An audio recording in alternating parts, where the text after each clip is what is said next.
Irrespirable hein, de l'autre côté, c'est irrespirable. Donc Irrespirable. L'odeur de la pisse, de tout quoi, c'est irrespirable. Les toilettes, je sais pas où est la maintenance, je sais pas.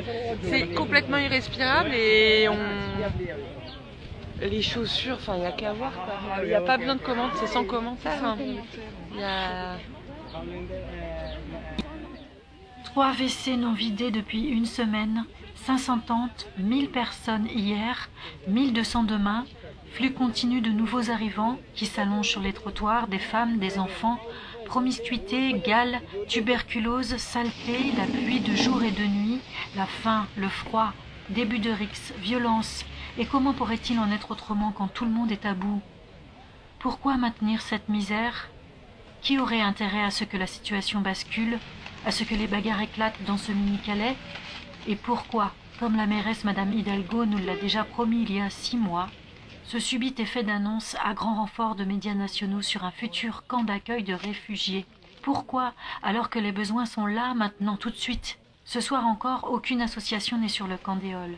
Ce soir, demain et jusqu'à la prochaine évacuation dont on ne connaît pas la date, plus d'1 millier de réfugiés dorment dans la boue. Pour eux, même un sac en plastique, une paire de chaussettes ou une bouteille d'eau est une chance. Il y a eu donc mercredi dernier l'installation de 3 pauvres toilettes. Il y a eu l'armée du salut qui a été missionnée par la mairie pour assurer des repas le soir. Voilà, qui au début d'ailleurs suffisait absolument pas, donc il y avait d'autres citoyens qui continuaient à passer derrière pour pouvoir compléter. Bon, bref, et ça partait sûrement d'une bonne intention, mais le soir même les toilettes étaient bouchées, ça pue comme l'a dit ma copine Stéphanie, c'est l'enfer et voilà, le soir jusqu'à pas d'heure et encore cette nuit, c'était des appels au secours pour trouver des tentes, des bâches, bon. What do you need? Me? Yeah, everybody. Everybody, you need paper, and you need home, and you need money, and you need school, and you need speak French after, and you need anything, and you need help for document, and you need help for anything. Now these people, you want to eat, and you want to drink, yeah. And you want to blanket, and you want to maybe I don't remember in English, but you want to tent. And you want clothes, you want shoes, pantalon, t-shirt, jacket, anything. Yeah. Okay. Yeah. We are 4 people, and so I need now the tent and shoes, clothes. So if you give me, so I thank you.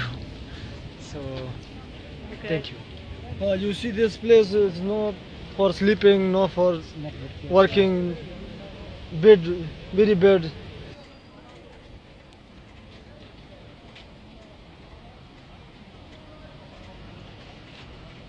I'm saying we are living here and it's raining every time. We don't have something to use for sleeping, like we don't have mattress, we don't have tents.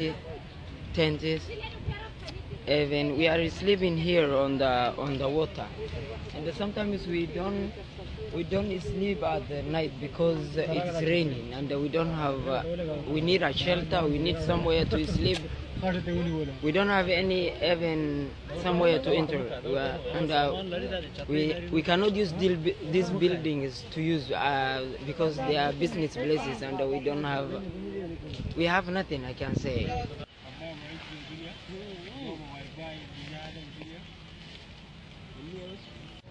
De quoi ils ont besoin ici, Bépine? Alors ils ont besoin de tentes, de tapis de sol, de duvet. De personnes pour les accompagner à l'hôpital, de personnes pour les accompagner pour leurs démarches administratives,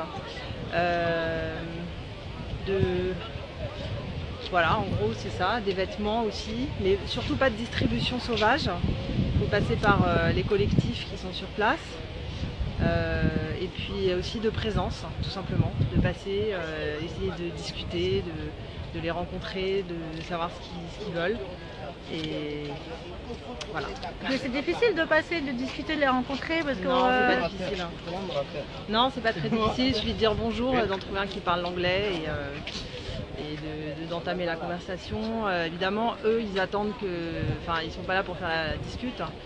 Ils attendent que si on vient ici, on puisse leur apporter quelque chose. Mais on peut déjà commencer par ça, quoi, leur demander si on peut faire quelque chose pour eux. Voilà, après, non, c'est pas si difficile. Et puis il y a souvent des soutiens sur le campement. Donc on peut aussi s'approcher des soutiens et essayer de nouer des relations par ce biais-là. Ça paraît difficile, mais en fait, ça l'est pas. D'accord. Il suffit de franchir le pas et après, c'est pas si compliqué, quoi. Bonjour. Oui, tout à fait. Et ben moi, j'ai apporté une marmite de riz place de la République un jour.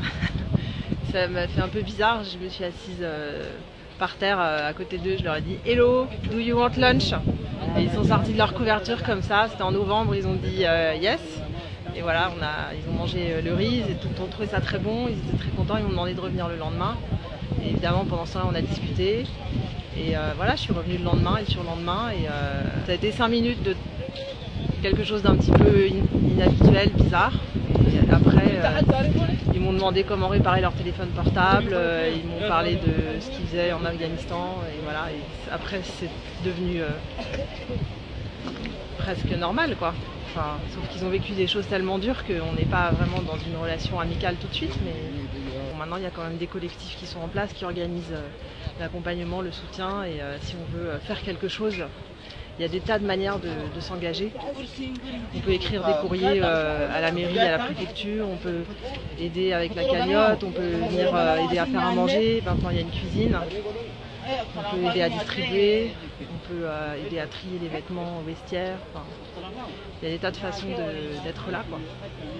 Et de dire qu'on n'est pas d'accord avec ça.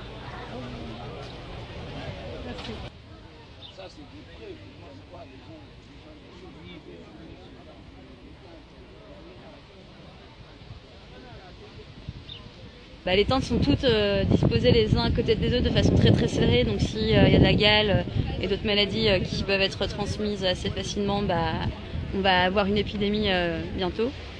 Et on se demande bien entendu ce que font les pouvoirs publics, comme d'habitude, ce qu'ils attendent pour le feu vert, sachant qu'il y a des hébergements d'urgence qui sont pas du tout utilisés. Notamment dans la ville de Bagnols, j'ai eu la confirmation que 2 immeubles attendaient encore des réfugiés, mais que personne ne les plaçait là-bas. C'est où? Bagnols dans le 92. D'accord.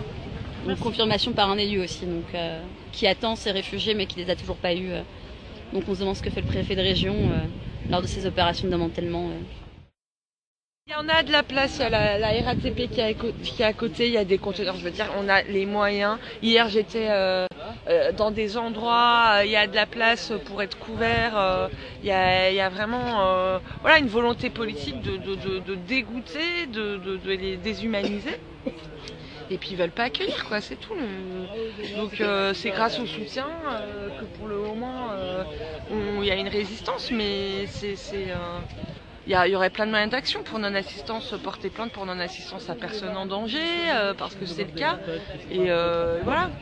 Mais ça va porter ses fruits d'année en année, moi. Enfin, voilà, quoi. Mais là actuellement, tu as envie de leur dire, mais venez, on va ailleurs, on va dans un local culturel, il y en a plein, des locaux qui appartiennent à des assos qui sont pétés de thunes, et puis on y va, quoi. Est-ce que toi, en tant que soutien, des fois, tu te dis pas que finalement, t'es bien pratique pour le gouvernement? Ah si, la question elle se pose, et en même temps, bien pratique, disons que... C'est plus la question de la non-assistance à personne en danger, c'est toute la question de ce qui relève de l'humanitaire et du politique, quoi. Mais aujourd'hui, être présent et être là pour eux, etc., c'est du politique, puisqu'ils ne veulent pas d'eux. Ils peuvent crever sous le périphérique. Eux, l'idéal, ça serait qu'ils soient comme en Italie, à Rome, où il y a une petite communauté d'Érythréens qui crèvent, qui est en train de... Il n'y a personne qui s'en occupe. Et ils sont là, comme les Roms, dans des cachets, sous le périph', et basta, quoi. C'est tout. Donc, je veux dire, il y a des noyés en Méditerranée, il y en a eu 700. Bon, s'il n'y a pas de soutien, l'humanitaire, actuellement, c'est devenu politique. Donc, voilà, après,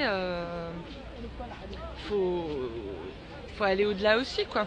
Mais comment, c'est toute la question. Avec qui faire des alliances, quel parti politique, enfin comment faire, quoi. Déjà si les travailleurs sociaux voilà, commencent à prendre conscience de ce qui se passe et se rallient, ça peut être déjà une bonne chose. Hein.